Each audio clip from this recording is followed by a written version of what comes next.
Hello বন্ধুরা, আজ আমি তোমাদের কাছে নতুন একটা রেসিপি নিয়ে এসেছি। আজ আমি আপেলের হালুয়া বানিয়ে তোমাদেরকে দেখাবো। এই আপেলের হালুয়া তৈরি করতে দেখো আমার কি কি লাগছে, তোমাদেরকে দেখো দেখিয়ে দিচ্ছি। এখানে দেখো আপেল আমি কেটে নিয়েছি এইভাবে। কাপ দেখো বেসন আছে, কাজু আছে, ঘি আছে, আমন্ড বাদাম রয়েছে। এখানে দেখো কিশমিশ রয়েছে। বাটিতে দেখো জল বসিয়েছি, জল দেখো ফুটছে। এবার দেখো আপেলটা আমি দিয়ে দিচ্ছি, কাজু দেখো দিয়ে দিচ্ছি, আমন্ড বাদাম দেখো দিয়ে দিচ্ছি। এগুলো দেখো সব একসাথে আমি সেদ্ধ করে নেব। আপেল, কাজু আর আমন্ড দেখো সেদ্ধ হয়ে গেছে। এবার আমি দেখো গ্যাসটা অফ করে দিচ্ছি। ঠান্ডা হলে মিক্সিতে পেস্ট করে নেব। আমন্ড বাদামের খোসা দেখো আমি ছাড়িয়ে নিয়েছি আর ঠান্ডা দেখো হয়ে গেছে। এবার আমি মিক্সিতে দেখো পেস্ট করে নিচ্ছি। অল্প করে দুধ দিয়ে দেখো আমি পেস্ট করে নিচ্ছি। মিক্সিতে দেখো আমি পেস্ট করে নিয়েছি। এবার দেখো কড়াইয়ে আমি ঘি দেখো দিয়ে দিচ্ছি।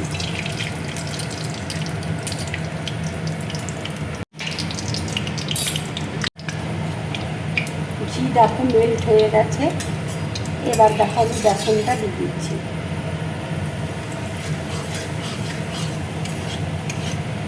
বেসনটা দেখো ভালো করে আমি ভেজে নেব।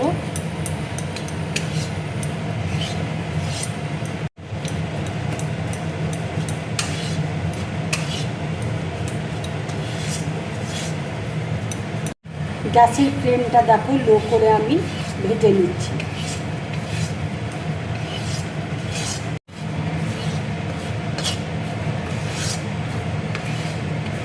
বেসনের দেখো খুব সুন্দর একটা গন্ধ বেরোচ্ছে।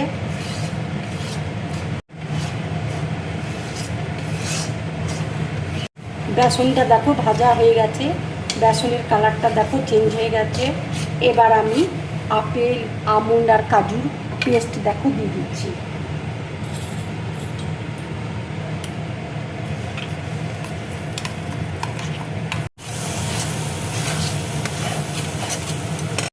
অল্প করে দুধ দেখো এর সাথে মিশিয়ে আমি দিয়ে দিচ্ছি।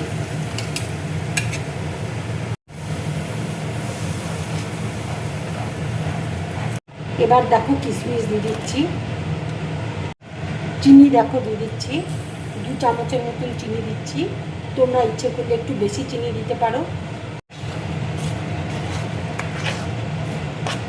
কিংবা গুঁড়ো দিতে পারো। এইভাবে আপেলের হালুয়া বানিয়ে তোমরা বাড়িতে খাবে। খেয়ে অবশ্যই আমাকে কমেন্টস করে তোমরা জানাবে তোমাদের কেমন লাগবে।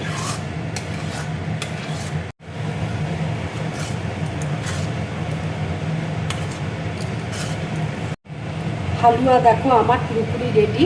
এবার আমি গ্যাসটা অফ করে দিচ্ছি। এবার আমি এলাচ গুঁড়ো দেখো দিয়ে দেবো।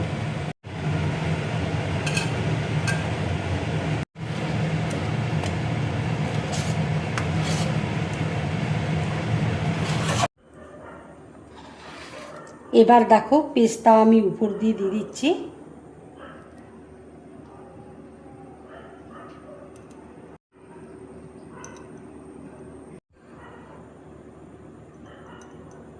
কাজু দেখো দিয়ে দিচ্ছি।